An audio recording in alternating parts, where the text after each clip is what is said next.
Learn. No, if you don't know it, if you know it, then don't learn anything. Yeah. Surrealist artist. Hey guys, it's your boy Foyed, and I'm back with another episode of Foyed React. Today we're going to be reacting to a video by Inspiraggio, and that is one of the most intricate paintings ever made. So let's look at this. Let's hope that this is going to be an interesting video, and we're moving directly on to the video. Long before photography or digital tools existed, there was someone capable of creating images so strange, so deceptive, that no one could understand how they were even possible. His This is literally the surrealism. logic of the time. At first glance, So at this point, I don't understand why surrealism is taken. Sorry, I just started talking straight into the video, but it's weird. But anyway, I don't understand why surrealism is something that is recent when there were many artists who were doing like the concept of surrealism without actually calling it surrealism. Now, I don't know. This is obviously different. This is probably like illusion or like optical illusion or something like that. But I'm kind of shocked about the fact that this is. Hey! You're already here. You're already lost. Just leave a like and subscribe. Subscribe to this channel. You don't have to like what's going on right now. Just leave a like. Subscribe. Lie to the algorithm. Tell them you like it when you really don't. Like, subscribe. You see more of me. Thank you. a still life, but when flipped, a face would emerge. An optical illusion so precise it fooled scholars, nobles, and artists alike. Among all his creations, there is one that continues to baffle even experts today: Vertumnus.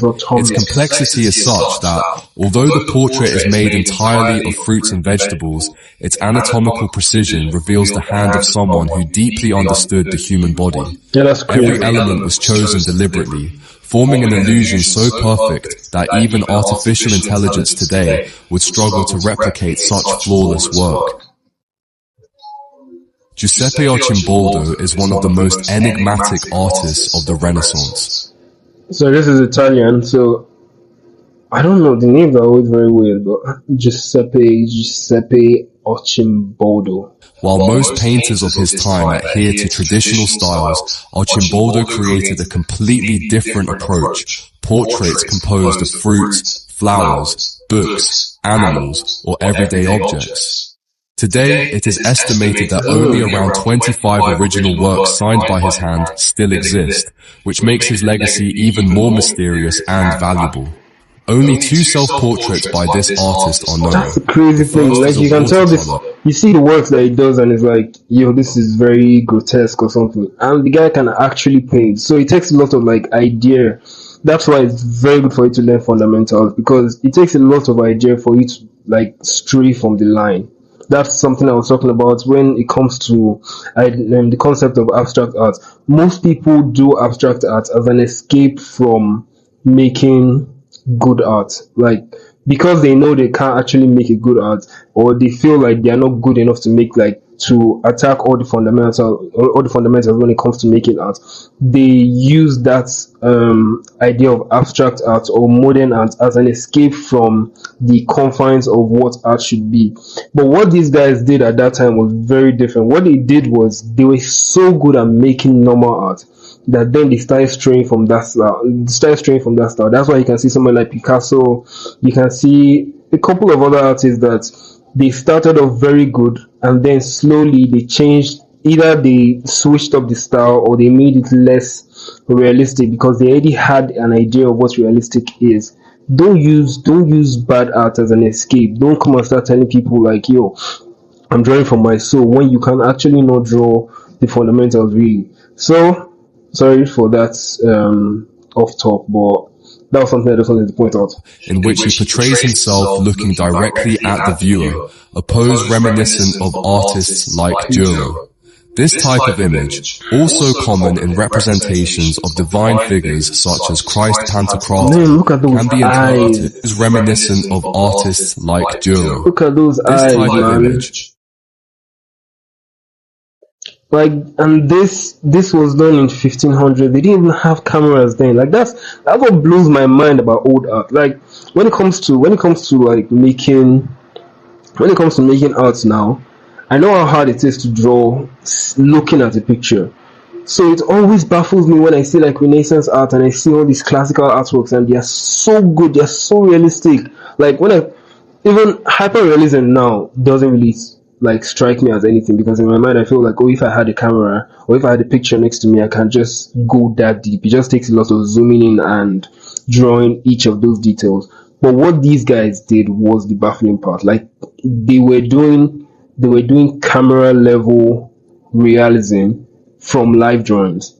And sometimes it's not just from live drawing, from imagination, from mixing different ideas, and that's crazy. Like you just realize there's a lot you need to learn when it comes to art. Like Also common in representations of divine figures such as Christ Pantocrator can be interpreted as an affirmation of his identity as a creator.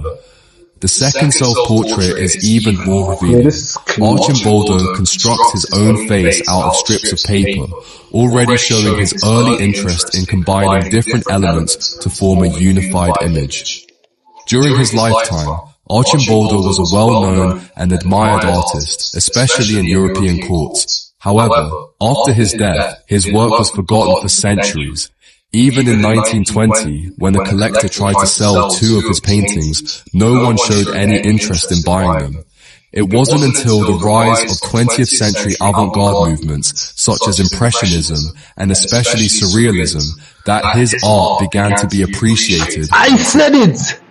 I literally said it. I looked at it and I was like, this is surrealism. Sorry, I'm an awful surrealist. So I can actually look at a work and be like, yo, this is like that dream-like vibe. This has a dream-like vibe. It is realistic, it is not abstract, but at the same time, it is beyond, it's like a step ahead of life, like a more like this metaphysical idea. That's what surrealism is, metaphysical. So when you see something like that, you just feel like, yo, this is surrealism.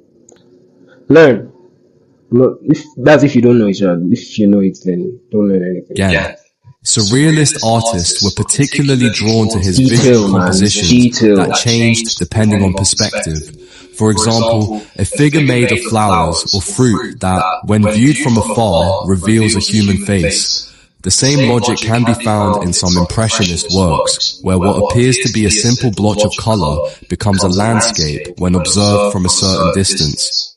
In Arcimboldo's case, what seems to be a mere basket of fruit, when flipped, transforms into a human portrait. This visual trickery was key in leading the Surrealists to regard him as a forerunner of their movement. Giuseppe Arcimboldo was born into a...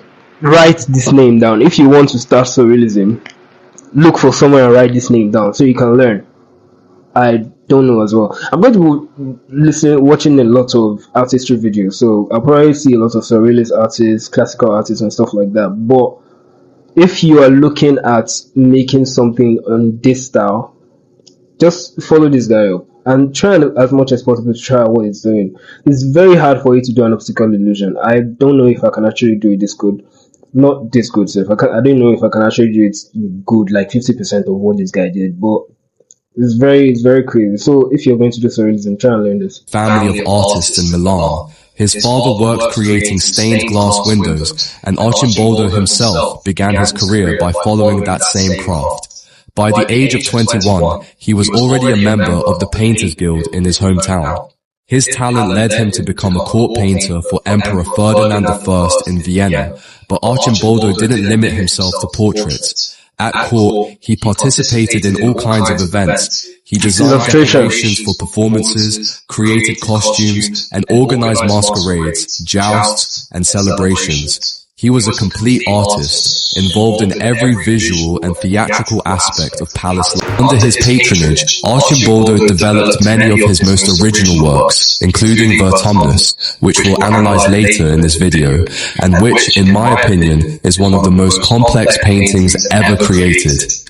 One of Arcimboldo's most well-known commissions was Seasons of the Year and the Four Elements of Nature. This series was originally created for Emperor Maximilian II, and it was so successful that Arcimboldo reproduced it several times at the request of the court.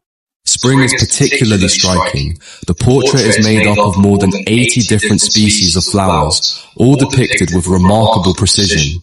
It is believed that Arcimboldo painted many of these flowers for life. Cool. That's different. Every part of the figure's body is formed from a different plant. Daisies, lilies, nettles, brambles, cabbage leaves, and many others. One of the lesser discussed but most important aspects of Arcimboldo's work is his close connection to the science of his time. For years, he collaborated as an illustrator for prominent botanists, which explains the accuracy with which he painted each fruit, flower, or vegetable. His knowledge was far from superficial. Every element he included... Look at that, I don't know that that's supposed to be a fish. I think it's drawing fishes, so I don't know that that's supposed to be a fish. But at the top right corner, that doesn't look like a fish. That looks more like a bat. And if that's actually a fish, I don't know whether that got extinct, but it probably should have got extinct by now. Please, I don't want that to be in the same world. That looks weird as... that was weird as hell. Sorry. His paintings came from direct observation of nature. The species he used could be identified, and many are rendered with a level of detail comparable to what one might find in scientific treatises. Moreover, Arcimboldo lived at a time when museums, as we know them today, did not yet exist. Instead, aristocratic courts housed what were known as cabinets of curiosities, spaces where natural objects, taxidermy animals, scientific instruments, exotic artifacts, and works of art were collected and displayed. One of the most famous cabinets of the time belonged to Rudolf II, who owned one of the largest collections in Europe. That atmosphere of accumulation, of mixing and categorizing the natural and the artificial had a profound influence on Arcimboldo's imagination. His portraits, composed of dozens of distinct elements that, together, form a human face, reflect the same logic as those cabinets. I don't know. Do you think you can actually make something like this?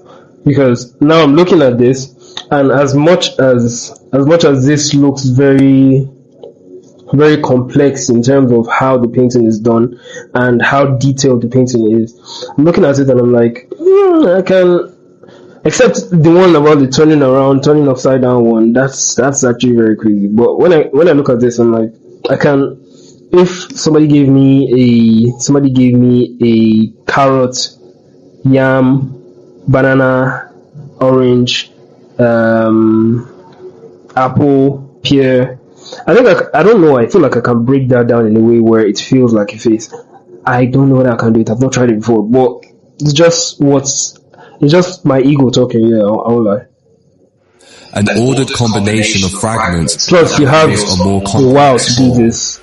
But the only thing Before we continue, I'd like to remind you that if you'd like to have a painting by this artist in your collection, you can now do so through our website. In the description, you'll find a link where you can explore a collection featuring his best works, ready for you to bring into your home. Shipping is completely free, and by collecting your favorite is the painting's incredible complexity. Every fruit, every leaf, yeah, that's what's crazy about it. With anatomical like precision. I draw flowers sometimes. Like I've drawn flowers a couple times, and I know how tedious it is to finish one flower. So I can imagine you doing this. Like, look at the flower on the left side. I can imagine you taking your time to finish that flower, and then it's just one small compartment of the whole work. Like one tiny spot in the whole work, and you're putting that much effort into it. Like, that's crazy, man.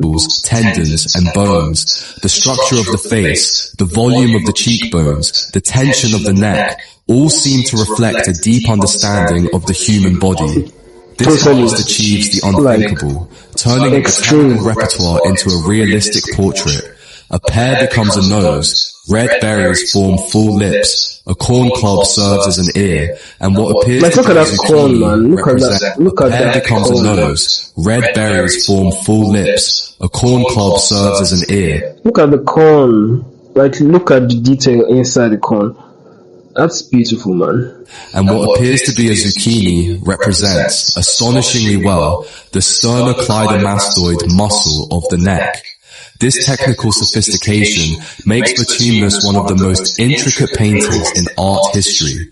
There's not a single element out of place. Everything fits with millimetric accuracy. There are no known writings by Arcimboldo clearly explaining the meaning behind his portraits. He left behind no letters, no manifestos, no theories about his work. This absence has opened the door to a wide... That's why you should write about your work. Or not. Like, from what he's saying, it's probably going to say many people have been trying to interpret his work, but please write about your work. Explain what you're trying to mean, and then they will interpret to their own taste what you mean by that.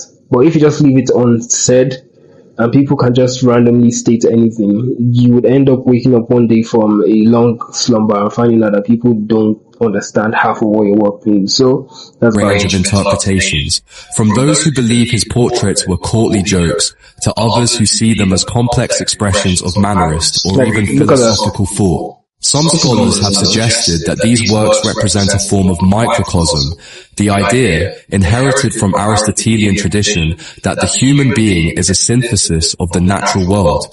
From this perspective, each of Arcimboldo's portraits would not simply depict a person made of external elements, but serve as a symbol of how everything in the universe is interconnected.